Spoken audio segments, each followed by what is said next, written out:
तो hello guys, और आज की इस वीडियो में हम करने वाले हैं बोरुटो चैप्टर 82 का प्रेडिक्शन, या फिर तुम कह सकते हो कि बोरुटो 2 ब्लू वॉर्टेक्स के चैप्टर 2 का प्रेडिक्शन। तो यार बिना किसी टाइम वेस्ट किए चलिए शुरू करते हैं हमारा वीडियो। तो जैसे कि आपको पता है कि बोरुटो चैप्टर 80 के आने के बाद हमारे बोरुटो वालों ने ब्रेक लिया हुआ था 3 महीने का, एंड फिर उन्होंने कम बैक किया बोरुटो चैप्टर 81 के साथ, या फिर कह लो बोरुटो 2 ब्लू वॉर्टेक्स के चैप्टर 1 के साथ। और ये चैप्टर कितना ज्यादा बढ़िया है ये आपको बताने की जरूरत नहीं है। इससे पहले कि हम अपनी प्रेडिक्शन स्टार्ट करें, मैं आपको एक गुड न्यूज देना चाहता हूँ। जैसे हर चैप्टर्स के स्पॉयलर्स आपको चैप्टर रिलीज होने के 2-3 दिन पहले मिल जाते थे, लेकिन इस बार ऐसा नहीं होगा। टोक्यो में एक फेस्टिवल होने के कारण हमारे स्पॉयलर्स कल या परसों ही आ सकते हैं। तो गाइस ये है हमारी गुड न्यूज, जिसके कारण हमें स्पॉयलर जल्दी से जल्दी देखने को मिल जाएंगे, और साथ ही साथ मुझे कंटेंट भी मिल जाएगा। तो बहुत हो गई हमारी बातें, चलो अब मेन मुद्दे पर आते हैं। तो चलो एक रिकैप कर लेते हैं हमारे चैप्टर 81 का। तो पिछले चैप्टर में हमने देखा हमारी सारादा जो होती है वो शिकामारू से बहस कर रही होती है कि बोरुटो एक ट्रेटर नहीं है, और 3 साल से वो ये सब ही उसे समझाते हुए आ रही है, लेकिन हमारा शिकामारू जो अब होकागे बन गया है वो एक भी चीज सुनने को तैयार नहीं है। उसके बाद हमारी सारादा शिकामारू को रोस्ट करती है, वो कहती है कि तुम मेरे रोल मॉडल नहीं हो, मेरे रोल मॉडल है लॉर्ड 7। उसके बाद सारादा सुमिरे आइडा से बातें करता है, लेकिन आइडा उन पर शक कर लेती है और वो कहती है कि क्या तुम मेरे ओमनीपोटेंस से अफेक्टेड नहीं हो। और इससे हमें समझता है कि आइडा 3 साल से धोखा खा रही है। एंड उसके बाद सीन शिफ्ट होता है हमारे 2 हैंडसम लोगों की तरफ, एक तो हमारा कवाकी और दूसरा मित्सुकी, और ये दोनों बोरुटो को मार डालने की बातें कर रहे होते हैं। देन वहां से कवाकी उड़कर चले जाता है। फिर हमने हिमावारी को भी देखा था जो कि टीम 10 के साथ ट्रेनिंग कर रही थी, एंड उसने ये भी कहा था कि वो बोरुटो को हेल्प करना चाहती है। एंड उसके बाद हम देखते हैं कि विलेज में आ जाते हैं क्लॉग्राइम्स, एंड ये क्लॉग्राइम्स बहुत वीक होते हैं। देन हमारी सारादा एंड हमारा कवाकी वहां पर उस क्लॉग्राइम्स से फाइट करने चले जाते हैं। फिर एंट्री होती है हमारे एक कटे हुए कोड की, जो कि सारादा के साथ बदतमीजी कर रहा होता है। सो तभी उसको सबक सिखाने वहां पर आ जाता है हमारा बोरुटो, जो कि कोड के मुंह को पेल देता है। एंड उसके बाद हम देखते हैं Boruto versus Kawaki versus code. अब ये हो गया हमारा बोरुटो चैप्टर 81। तो चलिए चैप्टर 82 की प्रेडिक्शन करते हैं। तो चैप्टर 82 के कवर पेज में हो सकता है हमारा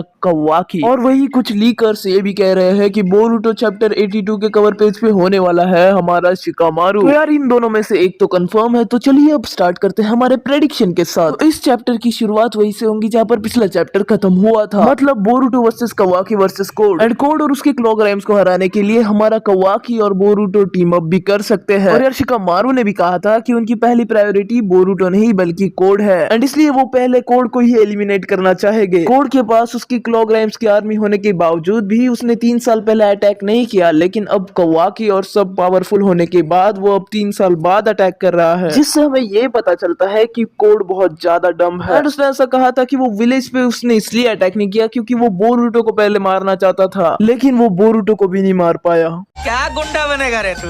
तो चलो गाइस जरा अब बात करते हैं रूमर्स की। तो कुछ रूमर्स ये कह रहे हैं कि बोरुटो और कवाकी की इस चैप्टर में तगड़ी फाइट होने वाली है। एंड उन्हीं रूमर्स में ये भी कहा गया था कि जो हमारा कोड है वो शिकामारू को फिर से हॉस्टेज बनाने वाला है। तो गाइस आप कह रहे होगे कि फिर से तेरा क्या मतलब? तो यार आप भूले नहीं होगे तो बोरुटो एपिसोड 292 में भी कोड ने शिकामारू को हॉस्टेज बनाया था, लेकिन तब भी वो फेल हुआ था, एंड अब भी शायद वैसा ही होगा। और गाइस कुछ रूमर्स ये भी कह रहे हैं कि इस वाले चैप्टर में हमें मित्सुकी वर्सेस बोरुटो की भी फाइट देखने को मिलने वाली है। तो गाइस बोरुटो 2 ब्लू वॉर्टेक्स के चैप्टर 1 में जब बोरुटो ने कोड के मुंह पर पैर दिया था, तो उससे पहले उसका चाकरा कोई भी सेंस नहीं कर पा रहा था, एंड इनफैक्ट उसका चाकरा कवाकी भी सेंस नहीं कर पा रहा था। कवाकी ने मित्सुकी से कहा था कि अगर वो चाकरा मिटा भी दे तो फिर भी मैं उसे सेंस कर सकता हूँ, लेकिन फिर भी वो बोरुटो को सेंस नहीं कर पाया। यार मुझे लगता है कि ये बोरुटो की एबिलिटी शिनजुत्सु ही है, और शायद ये भी हो सकता है कि बोरुटो ने अपना जोगान अवेकन कर लिया है। तो चलो ये था बोरुटो के बारे में। अब हम बात करते हैं उन 2 लोगों की जो कि चैप्टर 81 में नहीं थे, एंड वो 2 लोग हैं सास्के और अमाडो। और सास्के शायद हमें नेक्स्ट चैप्टर में दिख सकता है, एंड अमाडो भी। अब हम बात करते हैं हमारे विलन की, मतलब कोड की। वैसे यार कोड विलन कहने की भी लायक नहीं है, हर दूसरा आदमी कोड को आके पीट के चले जाता है। अगर आपको याद होगा तो बोरोशिकी से भी कोड ने बहुत मार खाया है, और डायमंड से भी, और जैसे ही वो विलेज में आया तब बोरुटो ने भी उसके मुंह पे पैर रख दिया। तो आप समझ सकते हो कि उसकी हालत अब कैसे हो गई है। अभी कोई नया विलन आ सकता है, जैसे कि एक ओत्सुत्सुकी। तो यार नारुतो फ्रेंचाइजी की सबसे स्ट्रॉन्गेस्ट विलन मतलब ओत्सुत्सुकीज क्लैन कुछ ओत्सुत्सुकीज को अर्थ पर भेजती है वहां कर चाकरा फ्रूट ग्रो करने के लिए। जितने भी ओत्सुत्सुकीज भेजे गए हैं उनमें से किसी भी ओत्सुत्सुकीज ने अपने क्लैन को रिप्लाई नहीं दिया है, ऊपर से उस टेन टेल्स के साथ कोड ने छेड़खानी की है। और अगर ऐसा हो गया तो शायद हमें नया ओत्सुकी बोरुटो में देखने को मिल जाए। वैसे गाइस ये तो हो गई आगे की बात, चलो चैप्टर की बात करते हैं। तो अब कोड ने अपनी क्लॉकराइम के आर्मी के साथ विलेज पर अटैक कर दिया है, तो इससे लड़ने के लिए हमें सारादा भी चाहिए। और भूलना मत कि सारादा ने भी अपना मांगेक्यो शारिंगन अवेकन कर लिया है, जो कि वो यूज कर सकती है इस चैप्टर में। और गाइस ऐसा पक्का होगा यार, क्योंकि सारादा को अपने फुल पोटेंशियल से लड़ना पड़ेगा कोड से, एंड उसके लिए उसको मांगेक्यो शारिंगन की जरूरत तो होगी ही, और इन 3 सालों में उसने कुछ तो ट्रेन किया होगा। अब ये तो हो गई सारादा की बात, और इस चैप्टर में फाइट करने आएंगे हमारे मीत्सुकी साहब। एंड भूलिए मत इसको बोरुटो को मारना है, इसलिए ये बोरुटो के साथ भी फाइट कर लेगा। और इस चैप्टर में हमें हिमावारी, आइडा डायमंड और क्लास रैप भी दिखेगी, और ये सब कोड के खिलाफ लड़ने के लिए मदद करने वाले हैं। और शायद इस चैप्टर में भी हमें फ्लैशबैक दिखेगा। तो गाइस मेरी प्रेडिक्शन यहीं पर खत्म होती है, मेरे को जो लगा मैंने वो बता दिया है। तो आज का वीडियो भी यहीं पर खत्म होता है, और मिलते हैं अगले वीडियो में, तब तक के लिए गुड बाय। लेकिन गाइस जाने से पहले अगर वीडियो पसंद आई होगी तो वीडियो को लाइक कर दो, और चैनल पे नए हो तो चैनल को सब्सक्राइब कर दो। अब बाय बाय।